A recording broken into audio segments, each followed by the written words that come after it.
If you are over 60 and you go to bed tonight without hearing this first, you may be ignoring a choice that could cost you far more than one night of sleep. I know that sounds dramatic. I know you have heard health warnings before, but this is different. This is not about bad genes. It is not about random luck. It is not even about some illness you already know you have. This is about a few normal things many people do in the last hours before bed, things that feel harmless, things that even feel comforting, but that can quietly raise the risk of a heart attack or stroke while you sleep. That is the part people miss. They think they are relaxing. They think they are helping the body settle down. They think they're ending the day the right way. But for many older adults, those last 2 hours before bed can place heavy strain on the heart, the blood vessels, and the brain. And the danger often stays invisible until it is too late. Nearly half of fatal heart-related events in older adults happen late at night or before sunrise, during the hours when people are asleep, unprotected, and completely unaware. So stay with me, because what you do tonight matters. In this script, you are going to hear the nighttime habits that may be putting older adults at risk, why they are more serious than they seem, and what simple steps can help lower that danger starting right away. Do not brush this off. What comes next may change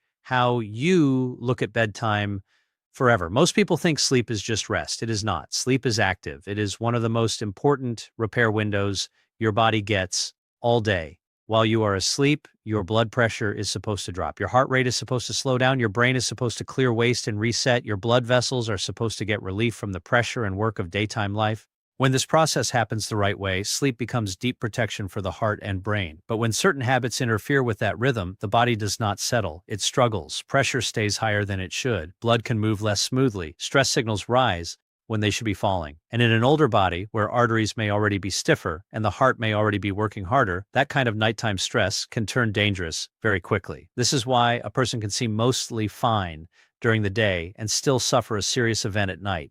That is what makes this so unsettling. The people at risk are not always the sickest people in the room. Often they are the ones who feel good enough.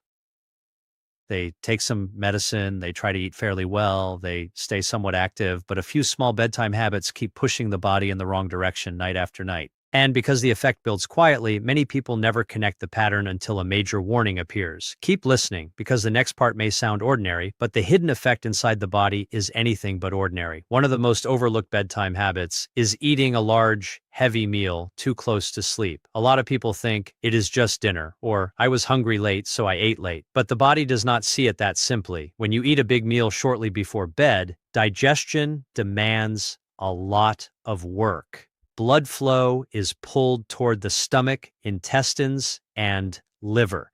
The heart has to pump harder to support that process. At the exact time your system should be slowing down, it is being told to speed up. Blood pressure can stay higher. The body remains busy when it should be entering repair mode. And in older adults, that mismatch can create real strain. There is another problem. Late, heavy eating often makes reflux worse, especially at night.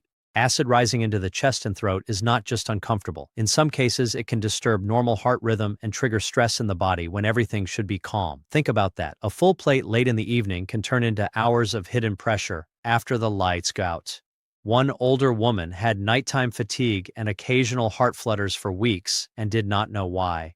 After her evening meals were moved earlier and made lighter, those nighttime rhythm problems eased. That is how small the change can be, and how big the result can feel. So if you want a safer night, finish your last real meal at least 3 hours before bed. Keep it lighter, keep it easier to digest. Your body should not be fighting food battle when it should be restoring life-giving balance.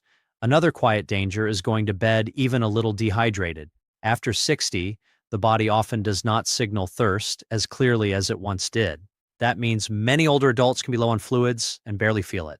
Some even stop drinking water in the evening on purpose because they want to avoid getting up at night. That may sound practical, but it can create a serious trade-off. When the body is dehydrated, the blood becomes more concentrated. It can move more slowly. Slower, thicker blood may be more likely to clot, especially when combined with the natural slowing of circulation that happens during sleep. Now picture that during the middle of the night, when you are still, your heart rate is lower, and your body's in a vulnerable window. That is not a small issue. It can become the setup for a clot to form and travel to the heart or brain. One older man proudly said he never drank water after early evening because he wanted an uninterrupted night. Later, he suffered a stroke while asleep, and dehydration was listed as one of the contributing factors. He survived, but with permanent loss he never expected from a habit that felt so ordinary.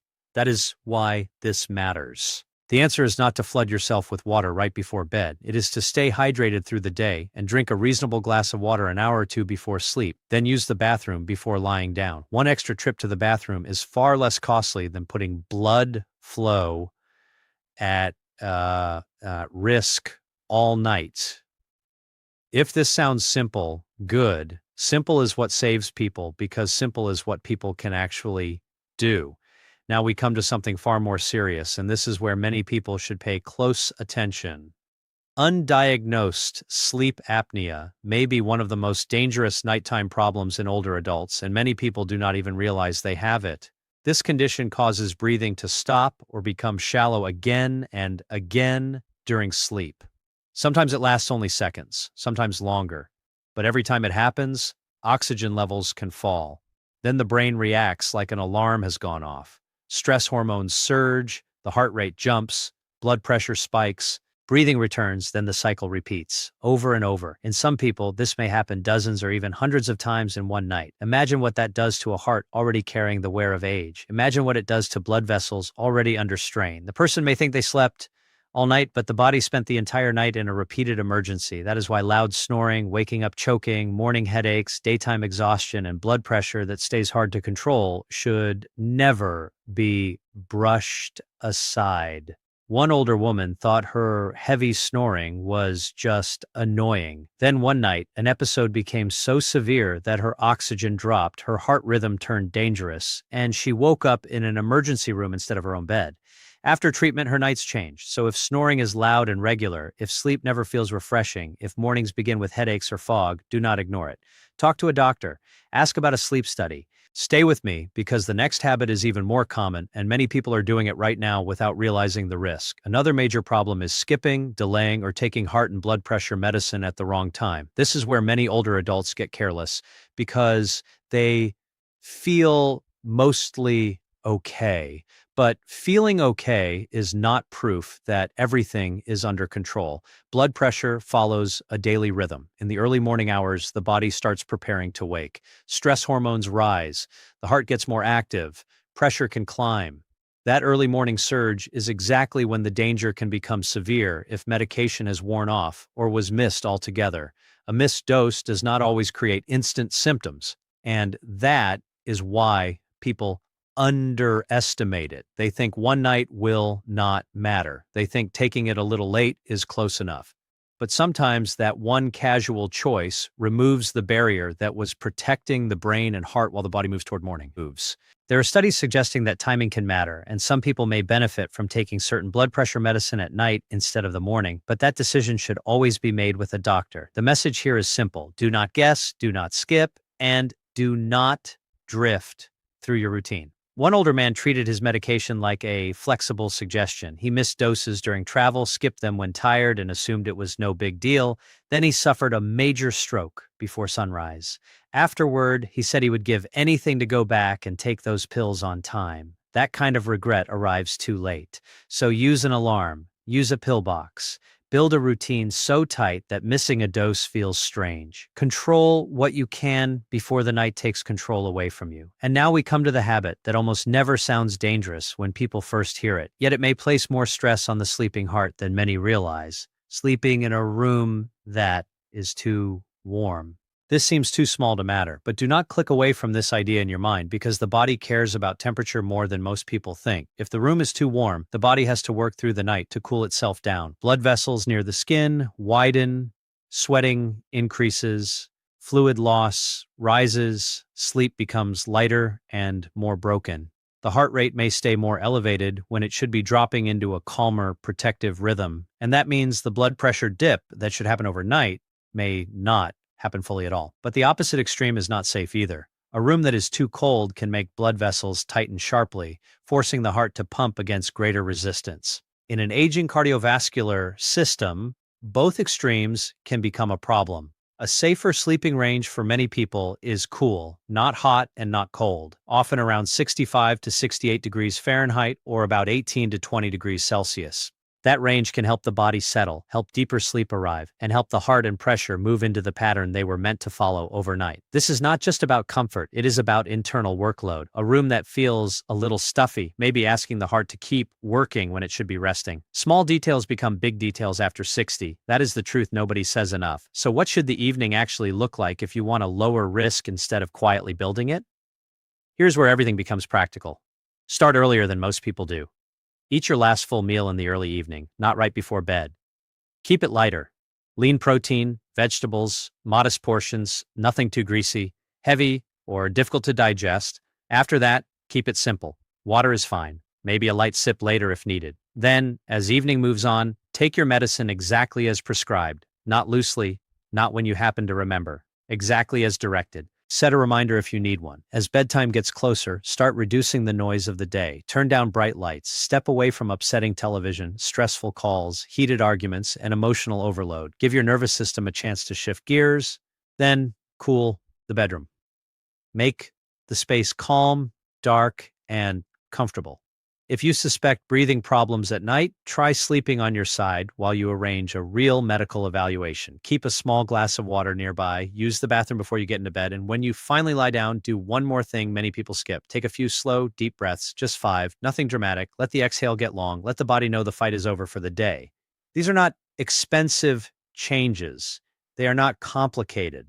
But when done together, they create the kind of night your heart and brain have been asking for all along. Do not underestimate what a well-designed evening can do. The deeper message in all of this is not fear. It is awareness. The body usually gives signals before disaster, but those signals are often quiet, poor sleep, heavy snoring, waking tired, morning headaches, late meals, missed pills, a hot room, dry mouth, nighttime palpitations. These do not always look dramatic, so people wave them away and promise to deal with them later. But later is a risky word when it comes to the heart and the brain. The nighttime hours are not empty hours. They are active, delicate, and deeply important. What you do in the last 2 hours before sleep shapes the next 6 or 8 in ways most people never stop to consider. And that is exactly why this matters so much. You do not need to become perfect overnight. You do not need to panic, but you do need to become intentional. Try this new evening rhythm for the next 30 nights. Give your body a real chance to settle. Watch how you feel in the morning. Watch your energy. Watch your sleep quality. Watch how much calmer the body can become when it is no longer being forced to wrestle with heat, dehydration, poor timing, breathing trouble, and avoidable stress while you sleep. If you are still here, good. That means you understand this is not just another generic warning. It is a wake-up call before bed. And for some people, it may arrive right on time. Your heart has worked for you every second of every day for decades. It has kept going through stress, loss, long days, hard nights, missed rest, and every careless routine you thought did not matter. But after 60, the margin for error becomes smaller. The body can still recover, it can still adapt, it can still protect you, but only if you stop making the night harder than it needs to be. That is the real message. Protect the hours before sleep, and you protect far more than sleep itself. You protect blood flow, you protect oxygen, you protect pressure, you protect the rhythm that keeps you alive until morning. So, do not wait for a scare. Do not wait for the test result. Do not wait for the phone call no family ever wants to receive. Start tonight. Eat earlier. Hydrate wisely. Take your medicine on time. Watch for signs of sleep apnea. Cool the room. Breathe deeply. Keep the routine simple and repeatable. That is how change lasts. That is how risk starts to fall. And if someone you care about is over 60, send this to them now, because some messages should not be delayed until tomorrow. One better night can lead to another than another, and sometimes a longer life begins with a safer evening. If you want, I can also turn this into a more emotional, viral YouTube voiceover version, a softer, caring version, or a high-retention, dramatic version with even stronger audience hooks while keeping the same message.